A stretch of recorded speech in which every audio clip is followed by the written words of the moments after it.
gospel.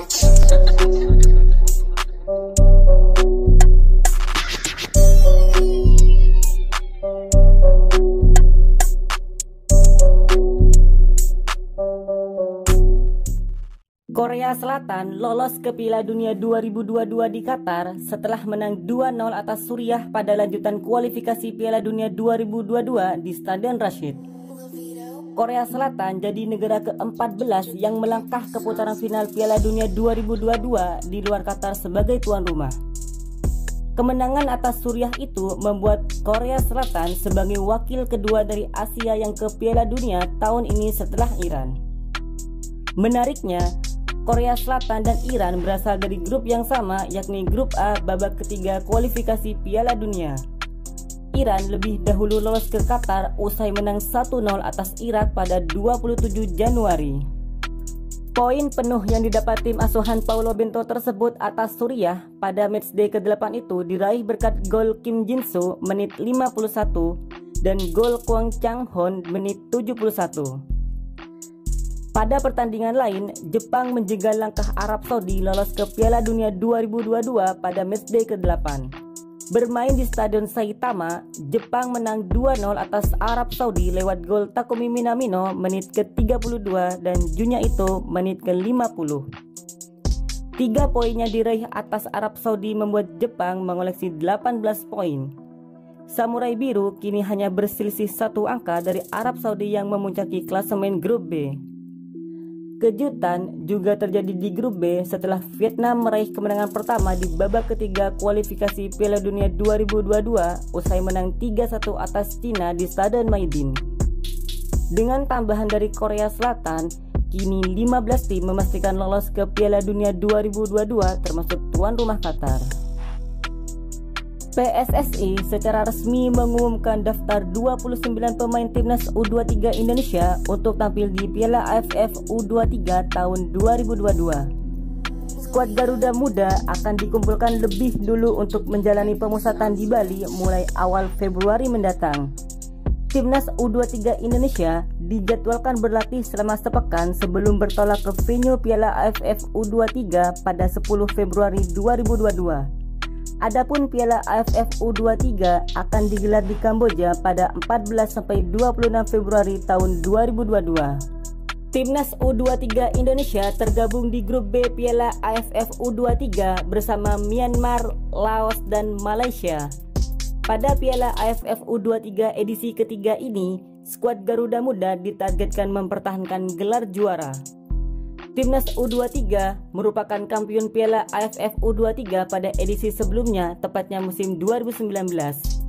Kala itu, Timnas U23 Indonesia besutan Indra Syafri keluar sebagai juara usai menaklukkan Thailand dengan skor 2-1.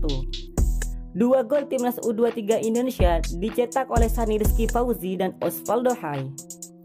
Ketua Umum PSSI Muhammad Iriawan berharap para pemain menunjukkan kemampuan terbaiknya demi mempertahankan gelar juara Piala AFF U23.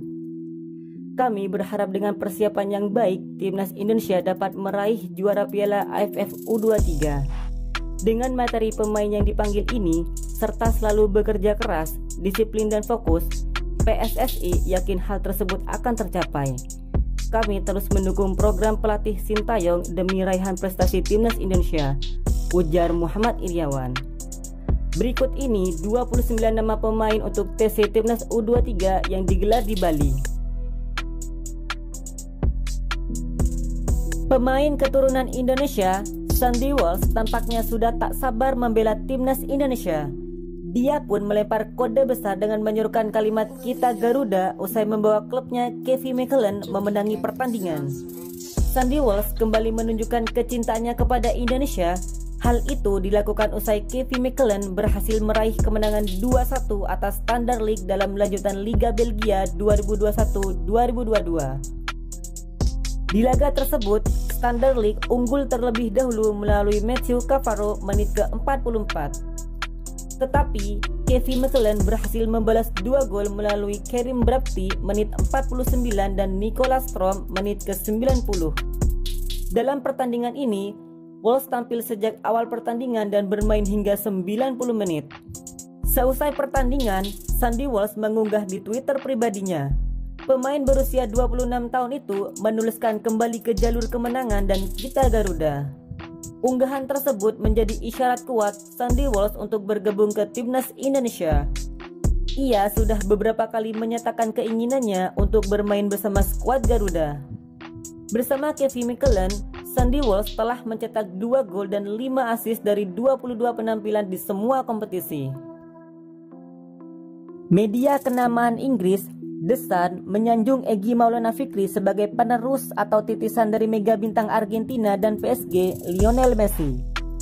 Menurut The Sun, Egy Maulana Fikri, gaya bermain dan penguasaan bolanya sangat mirip dengan Lionel Messi.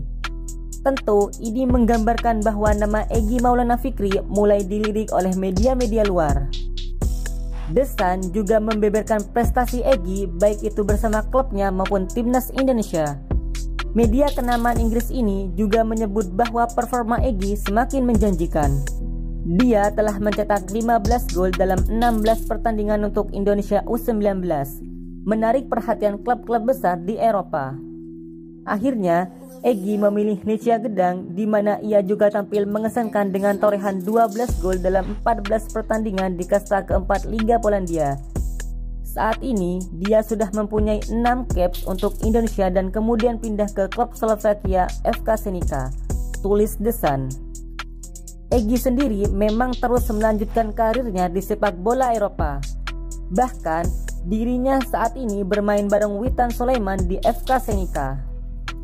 Tak hanya nama Egy Maulana Fikri, The Sun juga menyebut nama mentereng lainnya yang sangat mirip dengan Lionel Messi seperti Faiz Nasir dari Malaysia serta Kanatip Songkrasin dari Thailand.